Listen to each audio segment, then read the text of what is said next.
All right. Welcome back. If you've seen the first video on my EB Fairmont, you'll know this car is a bit of a survivor. But today, we're diving into the heart of the beast, the mechanical restoration just being completed by the legends at M. Wilson Auto Service Centre. Today, we will not only be talking to the technician about what we have done mechanically to get the EB up to safe drivable standard, but also give you some insight as to why Wilson's is the place to go when you're restoring your old school or late model Falcon.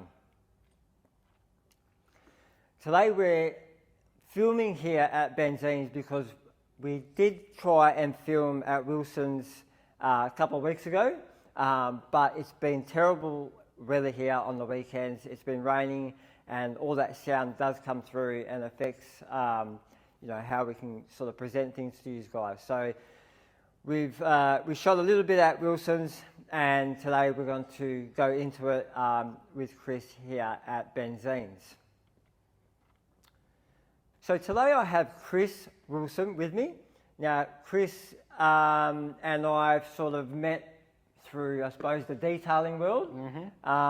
With both Chris, is when he has some spare time, I suppose he likes to do a bit of detailing, and he does some really quality work as well. And I guess just through the passion for detailing, a passion for Fords, Falcons, and funnily enough, E-Series as well. That's how we sort of got to know each other. And with that, I guess, I don't know if it's his fault or not, but I've actually bought probably 3 E-Series within the last 6 months. 6 months to a year.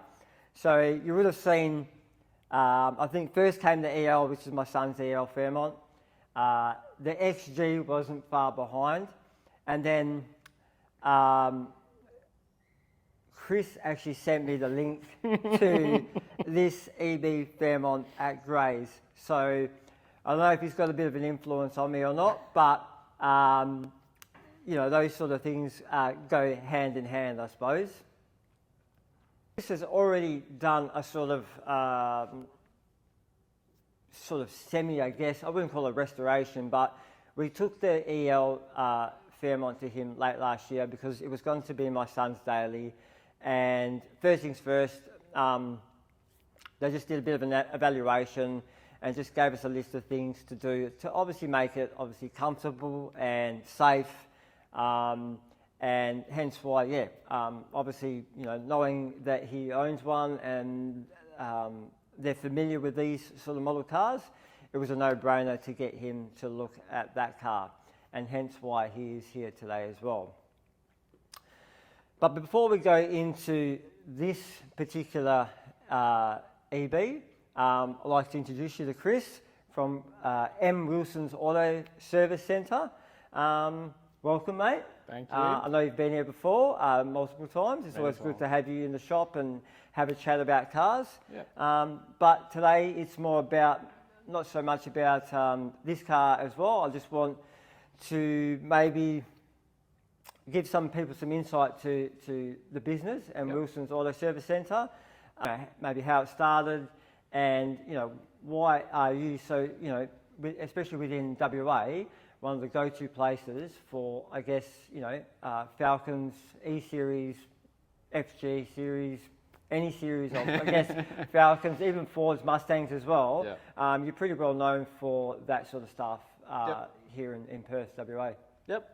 So my dad, Mark, hence the M in the name, he started in September of 1981. His side of the family's always been quite heavily into Fords, so I think naturally, being that way, that's sort of what you attract. So he's always had this repair shop that's done a vast range of services, but what he's sort of been known for is Fords. So when I was younger, it was a lot of XD, XE type Falcons. He loves like X-Chaser XDs, reckons they're the best. And then obviously later on, as things progress, E-Series and now B-Series, FGs, all that sort of stuff. So you're obviously well known in that it's sort of always relatable to the cars that you grew up with, right? But I've seen, especially over recent years, you've done a lot of maintenance and restoration works on like original GT Falcons that have gone to obviously the Nationals. Yes, correct. And is that just out of word of mouth? Yeah, our business, we've never really advertised, we never really pushed. The only thing we've really got is our Facebook page. And with this sort of stuff now, your typical shop may not necessarily want to get involved in those sort of cars because, like anything mechanical now, you've got to be a little bit of a specialist in something. So for us, having owned heaps of these and still do, I think people obviously are looking for places that understand them, have a passion for them, will look after them. And word of mouth, as you say, we did one EL GT and then, another one, and then obviously the people who own them either talk or have seen it. Then you have another one. It's sort of a flow-on effect from there. Yep. We've done 6 ELs now, 1 EB and XR sprints, all that sort of stuff. And we've had 2 ELs go to the Nationals and bring home silverware, which we're only a small part of that. But I think with guys that have those cars, they're very particular and passionate about it. So obviously with how we try and operate, we try and, accommodate that level of job because a lot of people may not see these cars in that sort of light. They're just, sort of an older car that, a lot of people might not see the value or the reasoning for being that pedantic or that particular with them. But yeah, it's just something that sort of naturally kind of happened and sort of leaning into it more a bit now. So yeah, it's been good. I guess it helps that you own the cars as well. Like, I think we didn't mention that at the start, is that you have an ED Futura. It was a Futura Classic. There's not much Futura Classic left anymore, but that's where it started from. Yeah, which is quite, a very, very nice car. Thanks. It's been in, Street Machine and you also own some F6 Typhoon. Yep, Dad's got the Typhoon. Yeah. I've got the F6 FG, the Ute. We've also got a EB Fairmont. That was my mum's daily. Yep. Dad's had that for 24, 25 years or something now. We've had countless EF Fairmonts, a lot of Fairmonts. So you're obviously very familiar with very much so, with, especially the E-Series as well. Yes. Like, I know you do all the other ones, but I sort of, I guess it's your car that probably brings, gives you that E-Series sort of, I mean, I've had that car for, it'll be 21 years this year. Yeah. And it's sort of reasonably well known. People know of the car. It's been around for a while. Yeah. It's not really changed a lot in the last however many years. Yeah. But yeah, I was in sort of the car club stuff a long time ago, and some people still know me from that. And yeah, so that definitely helps people see that. And obviously, like yourself, having older Falcons and stuff, people see that and they want to go to someone who's familiar with them, has a passion for them, all that sort of thing, What range, I know, with this car today, we did, we're basing it on the mechanical side of things. Yep. Where do you go? Do you go outside of that sort of area in terms of restoration work? Yeah, so obviously the detailing side is quite helpful with that because it sort of feeds into the mechanical and vice versa. Yep. So with the GTs and that sort of thing, once they're apart, I can detail, fix, rectify things as it's apart, as you put it back together sort of thing. The one that won the Nationals this year, I did a ton of mechanical work on that car and we sort of did a lot of things with the Nationals in mind. So things that would be beneficial to be done while it was apart. We did that sort of trying to be efficient at the same time. Yeah, obviously, 100%. Instead of coming back and doing things. I mean, you always have your sort of final bits and pieces, but with that car, it was lucky we could tick a lot of things off the list early. So come that sort of last preparation, it wasn't this mad rush and the car wasn't in a million bits. It was sort of just refining on stuff we'd already done. Yeah, okay. All right, so let's delve into what was done with this particular car here. Obviously, if you saw the first video, there were a few things that raised our eyebrows, obviously. I mean, you're buying a car that hasn't been driven. Chris was kind enough to FaceTime me, do a FaceTime call while I was inspecting the car to give me some sort of insight into what may or may not be some issues that I sort of picked up on. Since then, you know, I tried to do as much as I could. I am mechanically minded, so I'm not scared to, you know, graze my skin or, you know, slip a spanner or. But once, so initially the idea was to get it to Wilson's and get it to a safe drivable standard.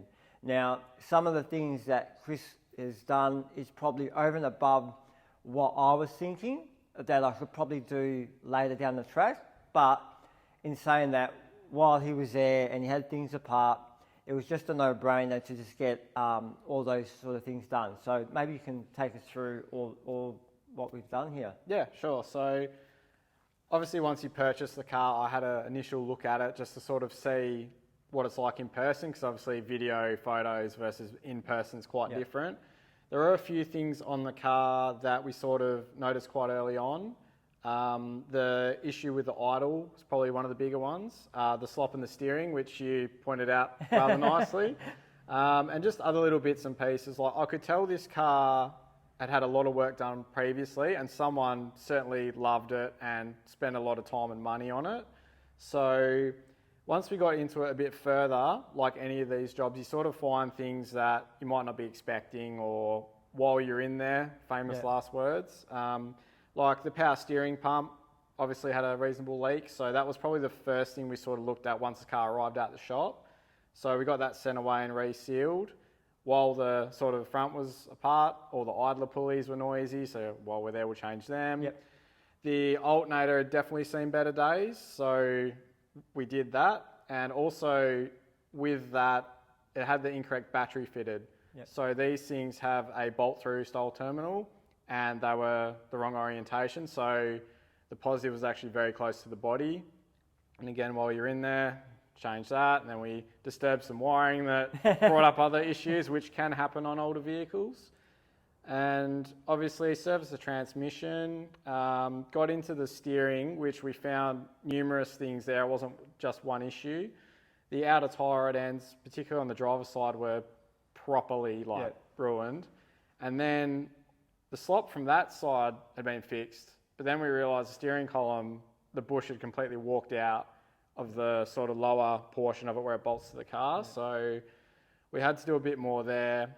There was someone making a repair kit for these back in the day, but we can't find anything on them, whether they don't exist anymore. So fortunately we had a second-hand column in decent nick that we've put in it instead. We'll investigate that bush scenario later on. Other than that, things like the brake calipers, the slides on these are famous for sort of getting stuck. The lower front ones in particular. Pulled all those apart, lubricated them. I think we tightened the wheel bearings up and a few other bits and pieces. Same with the rear, the handbrake was sort of binding up, particularly when reversing. So again, pulled all the slides apart, readjusted the cable and did a few other bits and pieces. And to sort of finish off, we did some adjustments, like the ignition timing was out first time I checked it. I also did a diagnostic scan and found we had some O2 sensor codes, so they were replaced. A few other little adjustments, and it seems to have smartened it up quite a lot, which is good. For sure. You did the brake flush as well? Yeah, so similar thing, which a lot of these cars, particularly that sit, that's a really good thing to do. A lot of the time the brake bleeders will be block solid, so you go to bleed them and nothing happens. Same on this car, so they were all removed, cleaned out, and a proper brake fluid flush.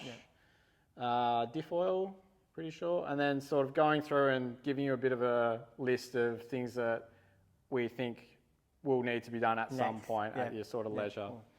Now, when we first, obviously you mentioned it earlier, there's no logbooks with this car. No. It's done 330,000 Ks. It doesn't drive like that. No, it drops in. Yeah, it's great.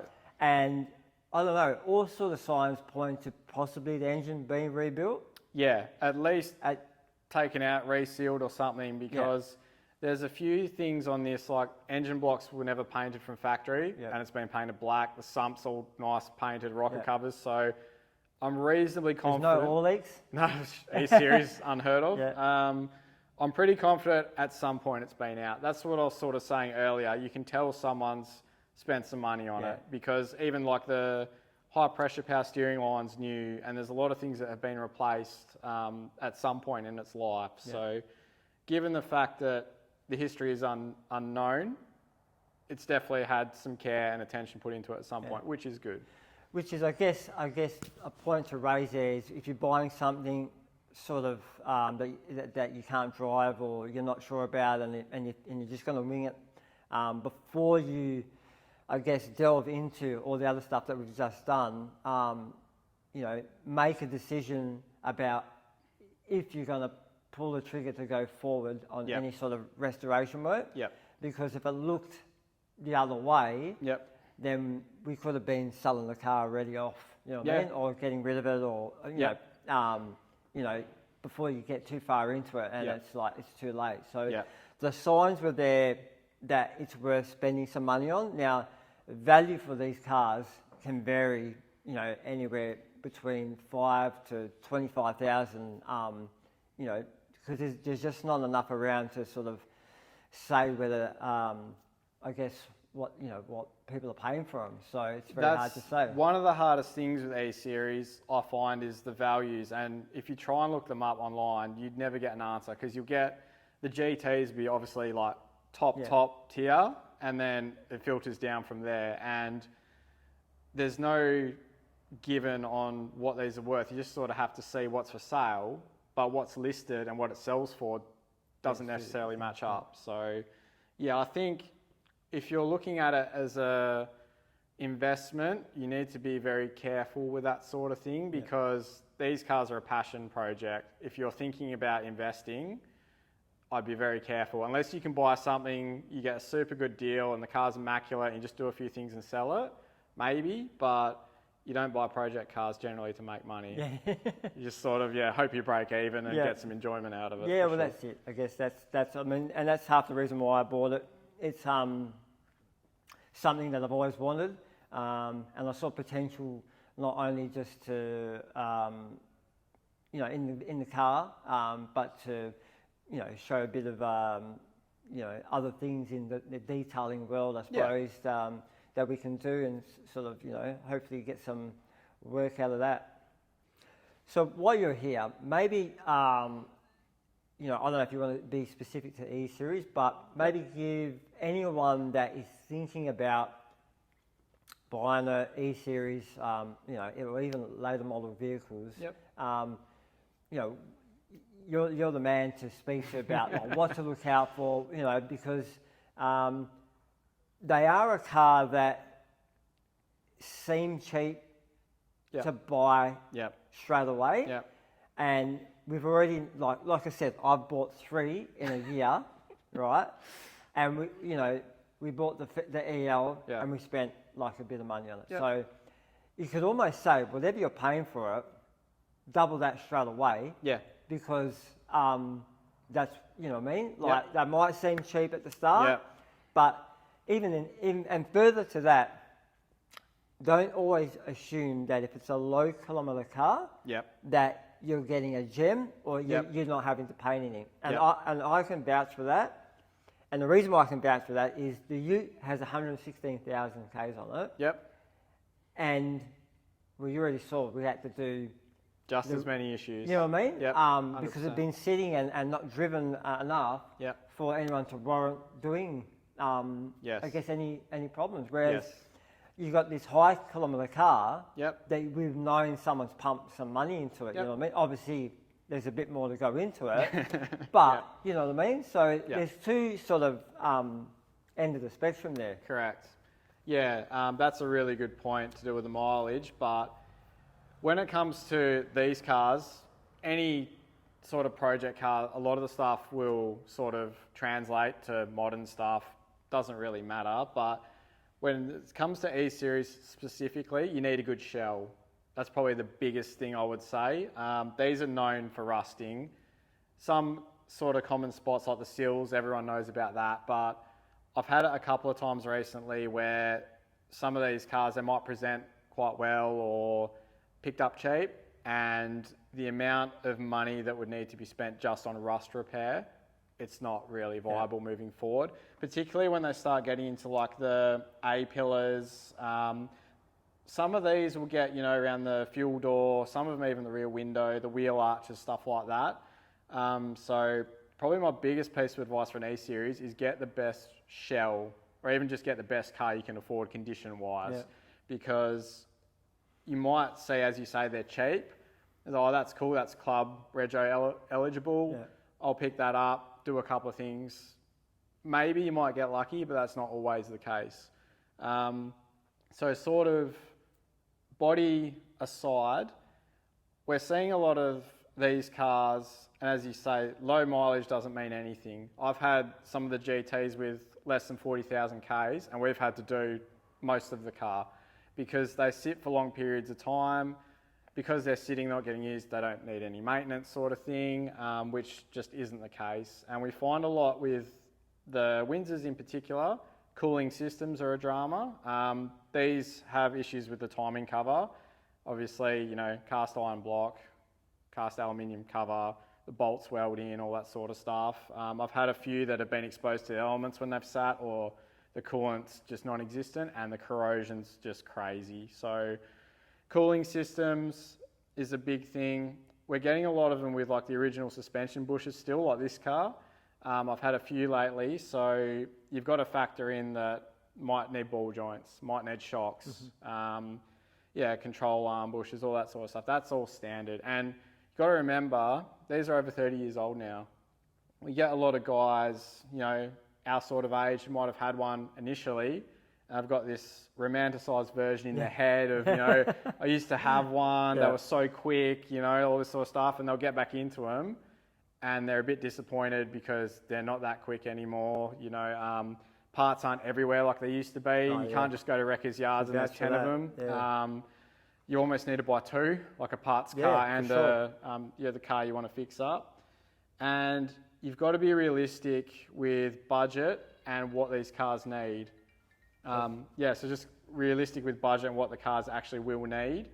You can get lucky and you get one that just, you know, you do some fluids and bits and pieces and they're good to go. But in my experience, even with the nicer ones, they still need work.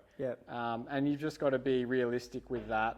And the other thing I would say too, regardless of what your plans are, we kind of all treat them as projects because a lot of the time that's what they turn out to be. Even the XG, as you said, low Ks, you think, oh yeah, this is mint, but then the cooling system, you know, the radiator wasn't great because it sat for a long time and other bits and pieces like that.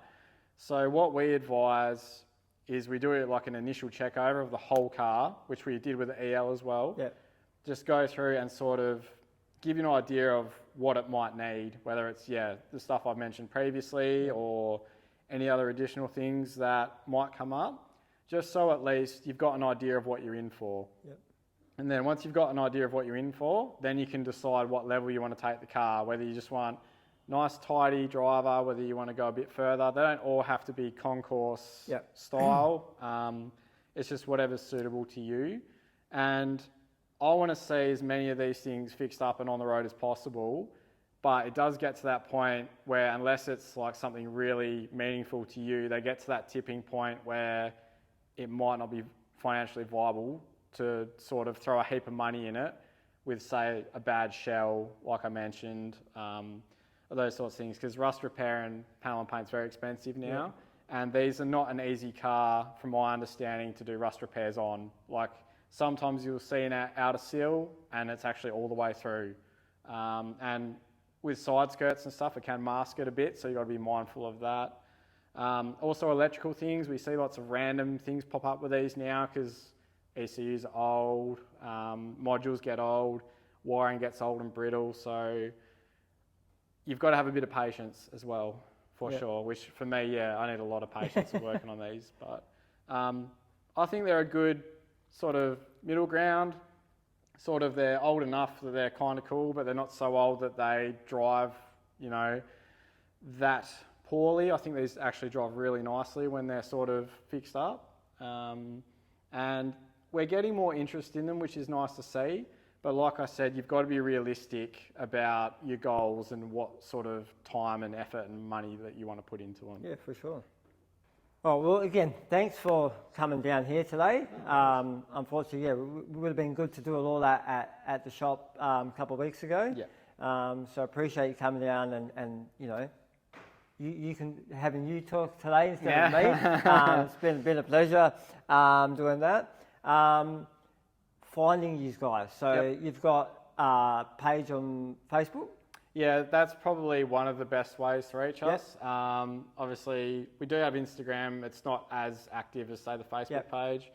Obviously, email, phone, all that sort of thing. Yeah, all the traditional stuff. Yeah, so what I'll do is I'll put a link there to M. Wilson's Auto Service Centre.